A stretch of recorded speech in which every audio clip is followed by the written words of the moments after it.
자, 오늘도 말씀을 통해서 같이 함께 은혜를 나누도록 하겠습니다. 요한복음 11장의 말씀은 죽은 나사로가 살아나는 이 기적과 이적의 사건을 우리에게 보여주시는 말씀이 되겠습니다. 앞으로 예수님께서 무덤에 장사된 바 되었다가 3일 만에 부활하시는 바로 예수님의 이 사건, 구원의 사건 이전에 부활이요 생명 되신 예수님의 바로 이 모습을 나사로를 통해서 보여주는 사건이 요한복음 11장의 말씀이 되겠습니다. 어찌 보면 상당히 극적인 그 사건, 드라마틱한 그 사건이라고 볼 수가 있겠죠.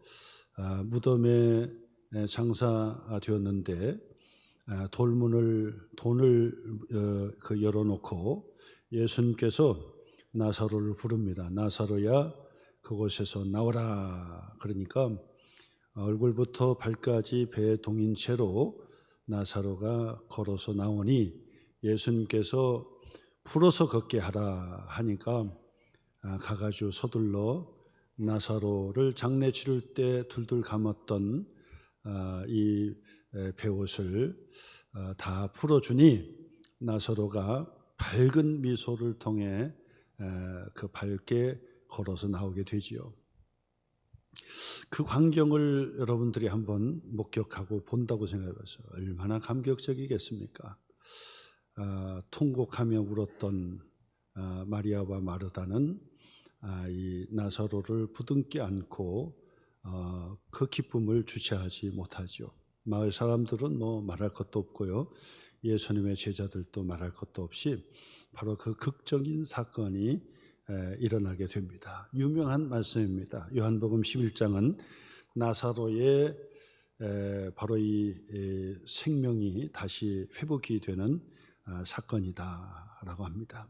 아주 중요한 말씀이 되는데, 그래서 그런지 아마 실존주의 철학자 키에르케고르는 바로 이 본문의 말씀, 특별히 그 4절의 말씀이죠.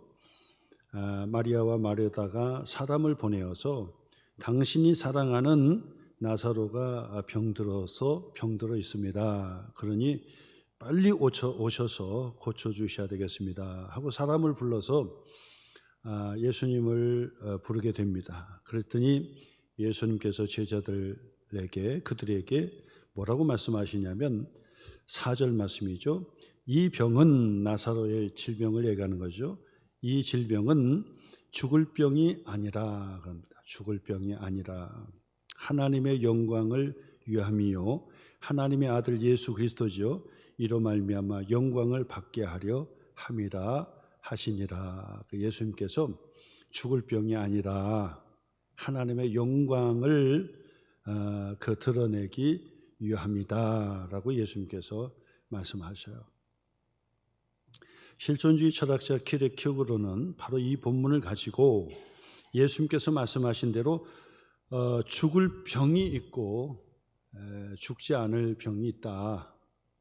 죽을 병이 있고 죽지 않을 병이 있다. 바로 이 나사로는 죽지 않을 병이다. 이제 그렇게 예수님께서 말씀하셨는데 죽음에 이르는 병이 있다라고 실존주의 철학자 키에르케고르는 도전을 하고 있습니다. 누가 이 죽음에 이르는 질병에 걸렸는가? 자기 자신을 단절하고 하나님과의 관계를 단절하는 자는 죽음에 이르는 몹쓸 병에 걸린 자다. 그렇게 이야기합니다. 그러므로 내 자신과 하나님께 향하여 늘 이 관계를 회복하는 것이 얼마나 중요한지를 오늘 본문의 말씀을 통해서도 가르쳐주는 말씀이 되겠습니다. 러시아의 문호 도스토예프스키 같은 경우는 죄와 벌이라고 하는 이 대하 소설을 통해서 이 주인공이 나중에 이 살인 죄를 고백하게 되는데 바로 이 소냐라고 하는 여자를 만나게 됩니다. 그리고 그 여자가 당신은 자수하라고 얘기합니다. 죄를 고백하라고 이야기합니다. 그래서 이 주인공은 이제 죄를 이 고백하고 자수하는 길로 가게 되는데, 그때 소냐에게 마지막 부탁을 합니다. 성경 좀 읽어달라 그러는데, 바로 이 요한복음 11장 나사로의 이 사건을 이 소냐가 천천히 주인공에게 읽어주는 장면이 나오게 됩니다. 이처럼 요한복음 11장의 말씀은 아주 극적이고 또 드라마틱하고 그러면서도 우리에게 잘 알려진 본문의 말씀이 되겠습니다. 베단이라고 하는 곳에서 이루어졌던 것이죠. 이 베다니는 예루살렘에서 한 3km 정도 떨어진 가까운 거리에 있는 마을이었습니다. 감람산, 올리브산, 바로 이 예루살렘 성전에서 이 동쪽으로 나가면 올리브산, 겟세마네 동산도 있고, 그 산을 넘어서서 한 3km 정도 떨어진 곳에 베단이라고 하는 마을이 있는데, 이 베다니 마을은 가난한 동네예요. 가난한 동네. 가난한 사람들이 모여서 아기자기하게 사는 동네가 베단인데, 예수님께서 갈릴리 사역의 중심지가 가버나움이라고 한다면 예루살렘 중심으로, 성전 중심으로 사역했던 중심지는 예수님께서 늘 찾아가서 머무시고 음식도 드시고 주무시기도 했던 동네가 바로 이 베단입니다. 그러니까 예수님께서 아주 자주 들렀던 동네, 가난한 동네, 이 베다니의 베단이라고 할 수 있습니다. 이 베다니에 예수님께서 자주 들리셨던 이유 중에 또 하나가, 우리가 성경에도 나와 있지만은 마르다와 마리아 그리고 나사로가 살고 있는 동네였고, 예수님께서는 바로 이들을 이제 특별히 사랑을 해 주셨다고 볼 수 있습니다. 특별하게 그들을 사랑했습니다. 왜냐하면 한편 생각해 보면 불쌍한 그런 그 자매라고, 그 자매 형제라고 볼 수가 있겠죠. 성경에는 구체적으로 나와 있지 않지만은 베단이라고 하는 가난한 동네에 그들이 거주하고 살고 있었고, 그리고 그의 부모는 벌써 결혼하기도 전에 돌아가신 거죠. 부모를 잃어버린 거죠. 그러니까 고아처럼 이 삼남매가 서로 의지하면서 힘을 내고 살았던 동네가 바로 이 베다니라고 할 수 있습니다. 예수님은 바로 이들을 얼마나 사랑하셨는지, 예수님께서 그 가정에 들어가 이 마르다는 예수님을 위해서 음식을 맛있게 장만을 해요. 예수님을 위해서 음식을 장만해요. 그래서 예수님을 기쁘게 해드리려고 여러 가지 음식을 준비하는데, 예수님이 마르다에게 말씀하죠. 너무 많이 챙기지 말고 두세 가지면 되니까 간단하게 차려라. 예수님께 말씀하셔. 너무 많이 차리려고 하지 말고, 너무 그 진수성찬하려고 하지 말고 두세 가지면 되니까 간단하게 그렇게 음식을 장만해라. 이제 그렇게 얘기하고요. 마리아 같은 경우는 예수님 발 앞에서 떠나지 않아요. 예수님께서 무슨 말씀하시는지 예수님의 말씀을 그냥 들어요, 가까이서. 나중에 그 언니를 도와주지 않고 예수님 앞에서만 그냥 예수님 말씀 듣기를 좋아하니까 나중에 마르다가 불평할 정도로 마리아는 예수님의 무릎 앞에 앉아가지고 예수님의 말씀을 아주 잘 들었던 그런 분이 바로 이 마리아였습니다. 그리고 이 마리아 같은 경우는 나중에 예수님을 위해서 가난한 동네, 가난한 그런 고아처럼 사는 그 자매들이었지만은 자기에게 정말 소중한 옥합이죠. 가룟 유다 같은 경우는 그것을 시장에 갖다가 팔면 돈을 많이 벌겠는데 그 돈 가지고 가난한 사람에게 나눠줬으면 좋았을 것인데 왜 이렇게 허비하느냐고 책망을 했지만은, 그러나 예수님은 칭찬해 주셨던 바로 이 마리아, 옥합을 깨트려 가지고 예수님의 발에 부었어요. 그 값비싼 향유를 예수님의 발에 부었어요. 그리고 나서 자신의 머리를 풀어 가지고 예수님의 발을 씻겨드리는 그 사건이 일어나게 됩니다. 여러분, 그때나 지금이나 결혼하지 않은 처자가 자신의 머리를 풀어서 이 발을 씻긴다라고 하는 것은 엄청난 헌신이죠. 엄청난 헌신이고 하나님으로서 예수님을 섬기는 마리아의 모습을 보게 됩니다. 이처럼 예수님을 끔찍하게 섬기고 사랑했던 그런 가정이었고, 예수님도 마찬가지 예루살렘의 좋은 호텔이나, 지금으로 이제 본다면 좋은 호텔이나 여관이 예루살렘에 있잖아요. 그런데도 불구하고 예수님은 예루살렘에 머물지 않으시고 성전에 다니시고 이렇게 하시다가도 꼭 감람산을 지나서 이 베다니 가난한 동네에 들어가셔요. 거기에서 숙식을 해결하시고 이른 새벽에 또다시 성전으로 들어오시는 그런 그 과정을 우리가 보게 됩니다. 이처럼 베다니는 예수님께서 예루살렘 성전 중심의 사역에 바로 이 본거지가 이 베다니였다라고 말씀을 드릴 수 있습니다. 자, 그런데 바로 이 베다니에 끔찍한 사건이 일어나게 됩니다. 그것은 바로 예수님께서 정말 아끼고 사랑하고 늘 마음의 편에 있었던 이 나사로가 갑자기 병에 들기 시작한 거예요. 나사로가 병에 들었어요.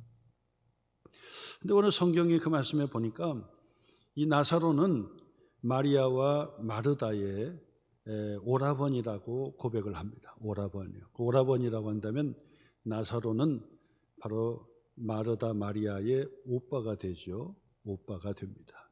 자, 그런데 저 일본에 가면은 이걸 번역을 어떻게 했냐면 남동생으로 번역을 했어요. 남동생으로. 그래서 일본에서는 나사로를 남동생으로, 마르다 마리아의 동생으로 그렇게 번역을 했는데, 사실 이게 우리는 오라버니라고 하면은 이거 오빠잖아요. 오빠입니다. 위에 오빠를 얘기하는 거예요. 그래서 사실 찾아보면은, 원문에서 찾아보면 사실은 이게 명확하게 구분이 되지를 않아요. 그래서 오빠인지 남동생인지 사실은 모르는 거예요.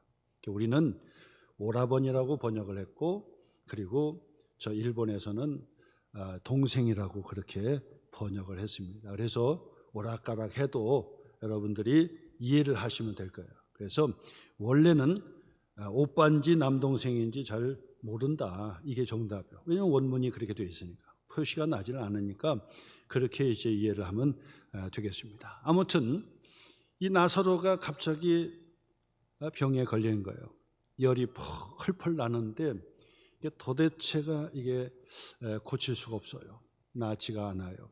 그러다가 결국 시름시름 앓다가 나사로가 그만 죽게 되었다는 얘기예요. 결혼하기도 전이니까 젊은 나사로지요. 젊은 나사로가 그의 동생들하고 부모를 잃었지만은 그러나 희망을 가지고 소망을 가지고 우리 길이라도 가난하지만은 부모가 없지만은 그러나 우리가 정말 행복하게 그렇게 잘 살아내자라고 하면서 서로를 의지하고 사랑하면서 이렇게 자랐는데, 그만 나사로가 갑자기 죽음을 맞이하는 거예요. 그러니까 마르다와 마리다가 깜짝 놀래가지고 펑펑 울며 통곡을 하기 시작하지요. 통곡을 합니다. 그래서 이 사건이 바로 이 동네 방네지에 다 들리게 되는 거죠. 그러니까 동네 사람들이 전부 다 몰려들기 시작했는데, 얼마나 동네 사람들도 다 알잖아요. 가난한 동네에 바로 이 삼남매가 같이 살고 있는데 부모는 일찍 돌아가셨어요. 그런데 서로를 의지하며 살던 바로 이들 중에 바로 이 나사로가 갑자기 죽었으니까 통곡하는 그들을 보면서 주변의 동네의 어른들 또 많은 사람들이 혀를 차면서 정말 안타깝구나. 부모 없이도 그렇게 구김살 없이 그렇게 잘 살고 또 예수님을 잘 대접하고 또 예수님의 특별한 사랑을 받았던 바로 그들이었는데, 지지리도 복이 없어서 이렇게 결혼도 하기 전에 나사로가 이렇게 죽었으니 참 안타깝구나 하면서 혀를 차면서 바로 동네 사람들이 전부 몰려 들어가지고 나사로의 장례를 치르게 되었다라고 하는 거죠. 마르다와 마리아는 통곡을 합니다. 통곡을 하면서 이 나사로를 장례를 치르게 되죠. 얼마나 통곡하고 울었는지 여러분 상상을 한번 해보세요. 부모도 잃었습니다. 그리고 서로 가난하지만은 의지하면서 오빠 동생 하면서 그렇게 살고 열심히 살려고 했던 바로 이 가정에 슬픔이 찾아오고 절망이 찾아오게 된 것입니다. 어쩔 수 없잖아요. 동네 사람들이 나사로를 들것에 얽미고 가가지고 이 무덤에다가 그 안장을 시켜놓은 거예요. 지금은 땅에 파가지고 묻지만은 예수님 그 당시에는 바로 이 동굴처럼 그 굴에다가 시신을 집어넣어 놓고 그 다음에 입구에다가 큰 돌을 막아서 그것을 닫아버리는 거예요. 그게 장례 무덤이라고 볼 수 있죠. 그래서 동네 사람들이 막 안타까워가지고 그 나사로를 장례 치러준 거예요. 그랬더니 마리아와 마르다는 절망하고 통곡을 하면서 우는데 눈물이 다 말릴 정도로 그렇게 통곡을 하면서 그러면서 장례를 치르게 되는 사건이에요. 그런데 이 사건이 지나고 얼마 되지 않아서 이 베다니에 엄청난 잔치가 벌어지게 되는 거예요. 순간에 나사로의 죽음으로 인해서 이 장례 절망 가운데 있던 바로 이 동네 베다니의 동네에 잔치가 벌어지는 거. 잔치가 갑작스러운 잔치가. 왜 그렇습니까? 무덤에 장사를 했는데 바로 이 나사로가 살아서 바로 이 마르다와 마리아의 품에 안겨준 거예요. 다시 그 가정이 회복이 된 거예요. 엄청난 사건이 일어나게 된 겁니다. 죽은 자가 살아나는 사건이 일어나게 된 거예요. 가정이 회복이 되고 마리아가 회복이 되고 마르다가 회복이 되고 동네 사람들이 회복이 되고 베다니가 회복이 되고 생명의 회복, 기쁨의 회복, 잔치의 회복. 그리고 나서 이 소식이 주변에 전해지게 되니까 주변에 있던 사람들도 나사로를 보려고 찾아오는 거예요. 나사로가 누구냐? 나사로를 보기 위해서 왔다. 나사로가 누구냐? 여기 있습니다. 나사로를 보면서 이야, 진짜 맞냐? 나사로가 진짜 맞냐? 무덤에 장사 지냈다가 살아난 나사로가 맞냐? 하면서 동네 사람들이 다 찾아와가지고 기뻐하면서 잔치를 벌이는 사건이 일어났다는 거예요. 오늘 이 말씀 베다니에 기쁨이 회복이 되고 잔치가 회복이 되고 마리아가 회복이 되고 마르다가 회복이 됐던 것처럼 오늘 시간 여러분 우리의 심령이 회복이 되기를 주님의 이름으로 축원합니다. 절망 가운데 있었던 우리가 나사로의 회복처럼 베다니의 회복처럼 우리의 심령이 기쁨으로 회복되기를 주님의 이름으로 축원합니다. 우리의 심령이 회복이 돼야 돼요. 기쁨으로 회복이 돼야 됩니다. 우리의 가정이 회복이 돼야 됩니다. 가정의 기쁨이 회복이 돼야 됩니다. 우리의 자녀들의 한 사람 한 사람 우리 자녀들도 회복이 돼야 됩니다. 생명의 회복, 기쁨의 회복, 잔치의 회복, 이 회복이 일어나야 돼요. 오늘도 여러분 우리의 심령 속에 늘 절망 가운데 있다가 막 우리의 기쁨이 막 다시 회복이 되고 낙심 가운데 있다가 다시 기쁨으로 회복이 되고 늘 우울했던 침체했던 그 마음이 다시 펄펄 뛰면서 막 기뻐하면서 잔치가 회복이 되고 은혜가 회복이 되고 기쁨이 회복이 되고 감사가 회복이 되고 이런 회복의 역사가 있기를 주님의 이름으로 축원합니다. 베다니의 회복입니다. 생명의 회복입니다. 절망했던 마리아와 마르다의 회복입니다. 동네 가난한 동네 베다니 사람들의 회복입니다. 회복. 생명의 회복. 그런 축복의 역사가 바로 오늘 우리들에게도 넘치시기를 주님의 이름으로 축원합니다. 지금 통계적으로 보니까 4명 중에 3명이 우울하고 그리고 두려워하고 어려움에 처했다는 거예요. 코로나 때도 그랬지만은 코로나 이후 더 그렇다는 거예요. 경제적인 것도 그렇고 환경도 그렇고 여러 가지 면에서 4명 중에 3명이 그렇다는 거예요. 그러니까 거의 75, 6% 육박한다는 거예요. 그래서 교회 공동체 속에서도요, 서로 말을 조심해야 된다는 거예요. 왜냐하면 손대면 톡 하고 터질 것처럼 그렇게 다 상처를 안고 있다는 거예요. 조금만 말해도 다 상처를 받을 수 있는 그런 환경과 여건이 지금 그렇게 되는 거예요. 여러분 생각해 보세요. 4명 중에 3명이 우울하고 두려워하고 그런 상황이 되었다고 한다면 우죽하겠습니까? 지금요. 어찌 보면 영적으로나 심리적으로 다 병들어 있다고 볼 수가 있습니다. 이런 상황에서 베다니의 절망 가운데 나사로를 무덤에 장사되었던 그 환경처럼 바로 그런 환경과 같다는 거예요.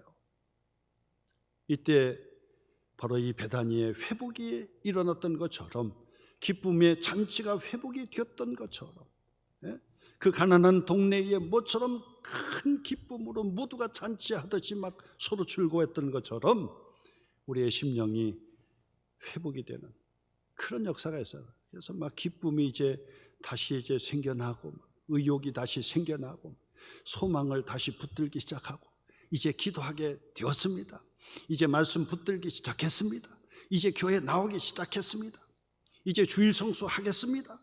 믿음 생활 잘하겠습니다. 은혜 생활 잘하겠습니다. 이제부터 하겠습니다. 회복의 역사가 일어나야 된다. 베다니의 이 회복의 역사가 일어나야 된다. 자, 그러면 오늘 말씀을 중심으로 이 베다니의 이 회복의 역사는 어떤 이유 때문에 이런 사건이 일어났을까? 어떤 상황 때문에 이런 사건들이 일어났을까? 2가지 제가 말씀드리려고 합니다. 2가지 아주 중요한 것을 통해서 베다니의 회복, 마리아의 회복, 마르다의 회복이 우리들의 회복이 되기를 바라는데, 첫 번째는 뭐냐? 첫 번째는요, 기쁨이 회복이 되려면 첫 번째 해야 될 게 있어요. 첫 번째 뭐냐? 예수님을 적극적으로 초청하라는 거예요. 예수님을 적극적으로 초청하라는 거예요. 강권하여서 예수님을 초청하라는 거예요. 오늘 성경 말씀 보세요. 3절 말씀이죠. 이에 그 누이들이 예수께 사람을 보내어 이르되 주여 보시옵소서, 사랑하는 자가 병들었나이다. 사람을 보내가지고 예수님 빨리 오세요. 예수님 오세요. 예수님이 오셔야 됩니다. 예수님이 우리의 가정에 오셔야 됩니다. 예수님이 우리의 심령 속에 오셔야 됩니다.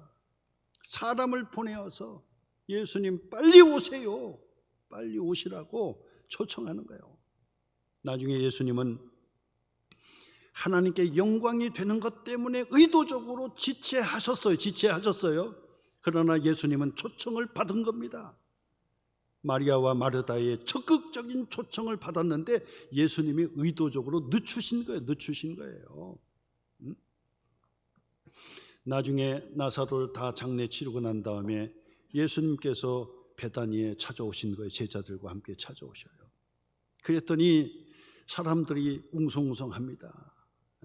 예수님이 오셨다. 예수님이 오셨다. 그러니까 제일 먼저 마르다가 막 동구 밖으로 뛰어갑니다. 예수님을 맞으려고 뛰어갑니다. 그러면서 예수님께 뭐라고 말합니까? 21절 말씀이죠. 마르다가 예수께 여짜오되, 마르다가 제일 먼저 예수님을 찾아 그 앞에 엎드리고 예수님께 울면서 뭐라고 얘기합니까? 예수님께서 여기 계셨더라면 내 오라버니가 죽지 아니하였겠나이다. 마르다가 적극적으로 예수님을 초청한 거예요. 적극적으로. 예수님이 여기에 계셨으면 나사로는 죽지 않았을 것입니다. 예수님이 의도적으로 지금 늦추셨다는 것을 모르기 때문에 지금 마르다는 이런 고백을 하는 것입니다. 조금 지나서 또 마리아에게도 예수님이 오셨다는 소식이 들려집니다. 그랬더니 두 번째로 마리아가 또 예수님께 막 쫓아갑니다. 그래서 예수님 발 앞에 엎드립니다. 그러면서 이 마리아도 예수님께 똑같은 말을 합니다. 32절 말씀입니다. 마리아가 예수 계신 곳에 가서 배웁고 그 발 앞에 엎드려 이르되, 뭐라고 얘기합니까? 주께서 여기 계셨더라면, 예수님께서 여기 계셨더라면, 예수님께서 빨리 오셨다고 한다면, 예수님께서 여기 계셨다라고 한다면 내 오라버니가 죽지 아니하였겠나이다. 똑같은 고백을 합니다. 베다니의 기쁨이 회복된 이유가 바로 여기 있습니다. 마리아의 기쁨이 회복이 되는 이유가 여기 있습니다. 마르다의 기쁨이 회복이 되는 사건이 바로 여기 있습니다. 예수님을 적극적으로 초청한다는 것입니다. 예수님을 적극적으로 초청한다는 것은 예수님을 믿고 예수님을 영접하는 거예요. 맞아들이는 거예요. 요한복음의 핵심이잖아요. 영접하는 자, 예수 그리스도의 이름을 믿는 자는 하나님의 자녀가 되는 권세를 주셨으니, 영접하는 자, 예수님을 초청하는 자, 예수님을 초청하고 받아들이는 자. 오늘도 여러분, 베다니의 큰 기쁨이 회복이 되고 은혜가 회복이 되기 위해서는 첫 번째로 예수님을 믿고 예수님을 자꾸 초청해 드려야 돼요. 예수님을 내 마음속에 초청해 드려야 돼요. 예수님을 영접해 드려야 돼요. 베다니에 오시옵소서 하는 것처럼 내 마음 중심에 오시옵소서, 우리의 가정에 오시옵소서, 오시옵소서. 그 초청은 또한 내가 적극적으로 뛰어가는 것입니다. 마르다가 예수님이 오셨다고 뛰어갔던 것처럼, 마리아가 예수님 오셨다고 뛰어가는 것처럼 예수님을 적극적으로 초청하는 것은 예수님을 적극적으로 쫓아가는 것과 마찬가지입니다. 그러므로 나는 예수님을 믿습니다. 나는 예수님을 영접합니다. 내 마음 중심에 예수님 찾아와 주시옵소서, 나의 주님이 되어 주시옵소서, 나의 하나님이 되어 주시옵소서. 이 고백을 해야 돼요. 우리 같이 한번 고개를 드시고 저를 쳐다보시면서 한번 좀 진실되게, 그리고 적극적인 마음으로, 큰 소리만 한다고 적극적인 것은 아니지만은 그러나 아주 적극적으로 간절한 마음으로 예수님을 초청하는 바로 그 고백을 한번 해보겠습니다. 우리 같이 한번 고개를 들고 저를 한번 따라서 해서, 나는 예수님을 믿습니다. 나는 예수님을 영접합니다. 내 마음 중심에 찾아와 주시옵소서. 내 마음 중심에 찾아와 주시옵소서. 나의 주님이 되어 주시옵소서. 나의 하나님이 되어 주시옵소서. 그런 고백을 해야 되는, 그런 고백. 그런 고백. 혈루증을 앓던 여자가 예수님을 초청할 수가 없어요. 그러니까 본인이 쫓아가는 겁니다. 내가 혈루증을 앓고 있습니다. 예수님께 얘기할 수도 없고 제자들에게 부탁할 수도 없어요. 그러니까 예수님께 적극적으로 쫓아가가지고 예수님의 옷자락이라도 만지면 내가 고칠 수 있습니다. 고침받을 수 있습니다. 예수님의 옷자락을 만진 거예요. 예수님께서 돌아서면서 누가 내 몸에 손을 대었느냐? 아니, 예수님 다 밀치고 하고 하는데 그게 무슨 말씀입니까? 아니다. 내 능력이 나갔다는 거예요. 적극적으로 예수님을 초청해야 됩니다. 적극적으로 예수님을 쫓아가야 됩니다. 가난한 여인이 딸의 문제 때문에 심각해요. 큰 딸 때문에 막 여기저기 다녀도 고침을 받을 수가 없어요. 그러나 소문을 듣자 하니 예수님을 만나면 고쳐주실 수 있다는 믿음의 확신을 가졌어요. 그래서 예수님에게 쫓아가는 거예요. 그리고 예수님 앞에 무릎을 꿇고 엎드리는 것입니다. 주여, 저를 불쌍히 여겨주셔서 저의 딸을 고쳐주세요 하니 예수님께서 말씀합니다. 자녀의 떡을 뺏어서 개에게 던져줄 부모가 어디 있느냐. 개추복을 당한 거예요. 그랬더니 그 여자가 그냥 자존심 상한다고 물러가지 않고 그 자리에서 예수님께 믿음의 대답을 해요. 예수님, 주님이요. 그렇습니다. 그렇습니다. 그러나 개들도 주인이 상해서 먹다가 부스러기가 땅에 떨어지면 그 부스러기를 핥아먹는 것이 아닙니까? 그러니까 예수님께서 이야, 이 여자의 믿음이 됐구나. 그 믿음을 보시고 예수님께서 고쳐주셨지 않습니까?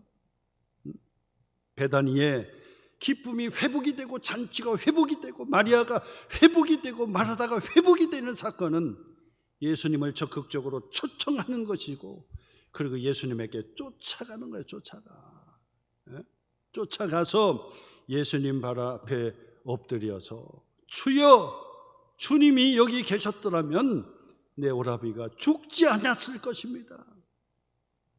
예수님께서 의도적으로 늦추신 것은 알지 못하기 때문에 바로 거기까지의 믿음이 고백이 된 것입니다. 우리의 심령에 기쁨이 회복이 되려면요, 예수님을 자꾸 모셔드려야 돼요. 나의 주님이 되어 주시옵소서, 내 가정의 주인이 되어 주시옵소서. 초청하고 예수님을 초청하고 예수님 믿음으로 자꾸 받아들이는 거예요. 그러면 역사가 일어나요. 예수님이 여기 계시면 죽지 않았으리라. 근데 한 단계 더 나가면 예수님이 여기 계셨더라면 죽어도 살겠습니다. 예수님 그 말씀하신 거죠. 예수님을 계속해서 마음속에 초청하셔야 돼요. 내 마음속에 찾아와 주세요. 내 마음속에 찾아와 주셔서 나의 주인이 되어주세요. 나의 하나님이 되어주세요. 자꾸 고백하는 거예요. 베다니의 기쁨의 회복의 비결이 바로 예수님을 적극적으로 초청하고 예수님을 쫓아갔다는 사실이에요. 두 번째로, 베다니의 기쁨이 어떻게 회복이 됐습니까? 예수님의 말씀을 적극적으로 믿고 순종했다는 사실이에요. 예수님께서 늦추시고 사흘 만에 예수님께서 베다니에 오셨어요. 마르다가 뛰어갑니다. 주님이 여기 계셨더라면 내 오라버니가 죽지 아니하였겠나이다. 그러니까 예수님께서 뭐라고 말씀하십니까?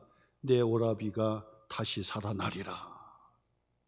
내 오라비가 다시 살아나리라. 예수님이 지금 말씀하고 계시는 거예요. 예수님의 그 말씀이 믿음으로 이게 계속해서 내 마음 중심에 새기시고 그 말씀대로 믿음으로 행해야 돼. 내가 믿음으로 행해야 되겠구나. 예수님이 무슨 말씀하시든지, 예수님께서 내게 무슨 말씀하시든지 믿음 생활은요, 그걸 사회생활 하는 거하고 달라요. 사회생활 하는 거하고 믿음 생활은 다르잖아요. 그러니까 믿음 생활은 다른 어떤 거와 비교하지 말고 우선적으로 하셔야. 우선적으로 주님의 말씀 앞에 내가 순종하겠다라고 하는 그런 우선순위를 가지셔야 돼요. 예수님께서 말씀하십니다. 내 오라비가 다시 살아나느니라. 그러니까 마르다가 또 뭐라고 합니까? 예, 알지요, 믿지요. 마지막 날 부활 때에는 다시 살아날 줄을 내가 아나이다. 그러니까 예수님께서 그 다음에 아주 중요한 말씀을 하셔요. 이런 말씀을 들으셔야 돼요. 이런 말씀. 예수님께서 말씀하십니다. 아주 유명한 말씀이죠. 오늘 성경 25절의 말씀입니다. 나는 부활이요 생명이니 나를 믿는 자는 죽어도 살겠고. 기가 막힌 겁니다. 어떤 책에 이런 내용이 있습니까? 어떤 책에 이런 주장이 있습니까? 전에도 말씀드렸듯이 성경을 좀 읽었습니다 하면서 예수를 안 믿고 그냥 다니는 사람, 저는 그 사람을 믿지를 못하는 거예요. 그래서 내가 얘기하지요. 성경 잘못 읽었습니다. 왜 그런 말씀을 하냐면 성경에 선하고 착하게 사는 그런 얘기만 있는 것이 아니라 이런 얘기가 있거든요. 이런 예수님의 이런 주장이 있거든요. 이런 주장 앞에 어떻게 성경을 덮고 좋은 얘기라고 할 수 있습니까? 그러니까 성경을 읽으면 둘 중에 하나일 수밖에 없어요. 성경을 찢든지 불태우든지 아니면 예수님을 나의 주님 나의 하나님으로 믿든지 둘 중에 하나지. 아니 성경을 눈으로 보면서 읽으면서도 어떻게 믿지 않고 성경을 찢지도 않고 좋은 책이라고 얘기할 수 있습니까? 예수님께서 말씀하셨습니다. 나는 부활이요 생명이니 나를 믿는 자는 죽어도 살겠고 무릇 살아서 나를 믿는 자는 영원히 죽지 아니하리니 내가 이것을 믿느냐 그런다고요.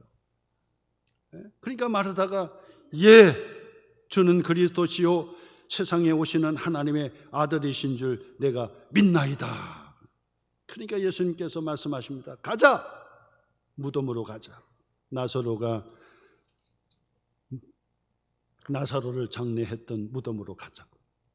그리고 나서 예수님께서 제자들과 마리아와 마르다와 동네 사람들이 다 나사로의 무덤 앞에 나가는 거예요. 그러니까 거기서도 또 예수님께서 또 말씀하십니다. 39절의 말씀이죠. 예수께서 이르시되 돌을 옮겨 놓으라. 돌을 옮겨 놓으라 그래요. 이것도 믿음으로 순종하지 않으면 안 되는 사건이죠. 돌을 옮겨 놓아라. 죄와 벌에서 이 소냐가 주인공에게 바로 이 장면을 읽어주는 거예요. 예수께서 이르시되 돌을 옮겨 놓으라 하되 그 죽은 자의 누이 마르다가 이르되 주여 죽은 지가 나흘이 되었음에 벌써 냄새가 나나이다. 죽은 지 나흘이 되어서 보세요, 냄새가 납니다. 냄새가. 예수님은 돌을 옮겨 놓아라. 냄새가 나요. 냄새가 나요. 냄새 나. 소냐가 지금 바로 이 주인공에게 지금 이 얘기를 해주는 거야. 냄새가 나요. 냄새가 나요. 그랬더니 예수님께서 또 말씀하십니다. 내 말이 내가 믿으면 하나님의 영광을 보리라고 하지 않았느냐? 내가 말하는 것대로 순종하면 하나님의 영광을 본다고 하지 않았느냐? 문제가 해결된다고 하지 않았느냐? 하나님의 말씀을 들으면 문제가 해결된다고 하지 않았느냐? 하나님의 말씀에 순종하면 하나님의 기쁨의 축복의 역사가 회복이 된다고 하지 않았느냐?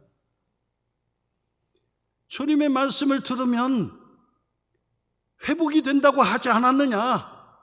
그러니까 그제서야 옆에서 웅성웅성하면서 그래 냄새가 나지만 코를 붙들면서 그 무덤에 돌을 함께 옮겨 놓는 거예요. 돌을 옮겨 놓는 거예요. 그러니까 41절의 말씀부터 예수님께서 하나님께 기도해요. 하나님, 저의 기도를 응답해 주신 하나님 감사나이다. 오늘도 하나님의 영광을 드러내게 해 주옵소서. 그렇게 기도하시고 43절에 이 말씀을 하시고 기도하신 후에 큰 소리로 예수님께서 말씀하십니다. 나사로야 나오라. 나사로야 무덤에서 나오라. 예수님께서 말씀하죠.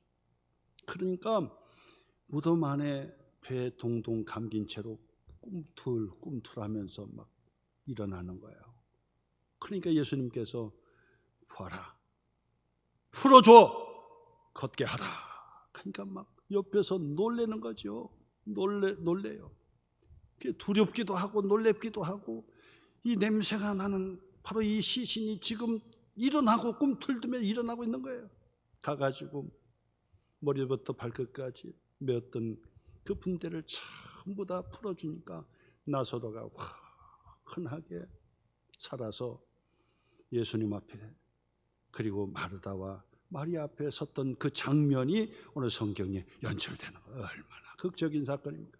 기적의 역사가 일어날 수 있습니다. 예수님을 적극적으로 초청하면, 예수님의 말씀을 순종하면 베다니의 기쁨이 회복이 되었습니다. 예수님을 적극적으로 초청하면, 예수님을 영접하면, 하나님의 말씀을 믿으면 우리의 가정도 회복이 될 수 있습니다. 베다니처럼 회복이 될 수 있습니다. 예수님을 믿고 영접하면, 예수님의 말씀을 듣고 순종하면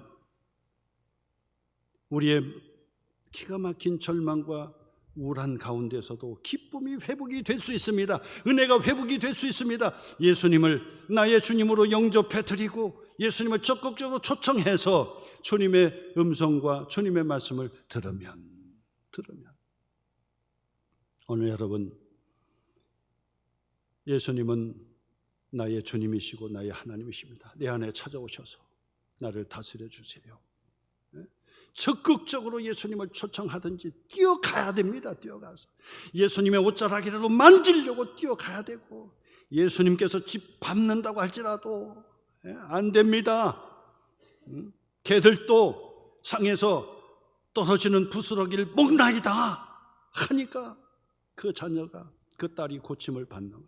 적극적으로 예수님을 초청하고 내 마음에 영접해드리고, 예수님 말씀이라면 순종하겠습니다, 믿음으로 순종하고 행하면 베다니의 회복이 여러분의 심령의 회복, 여러분의 가정의 회복, 문제의 해결, 하나님의 축복의 해결이 된다는 사실을 다시 한번 기억하셔서 오늘도 그 기쁨이 여러분에게 회복이 되는 하나님의 축복의 역사의 길을 주님의 이름으로 축원합니다.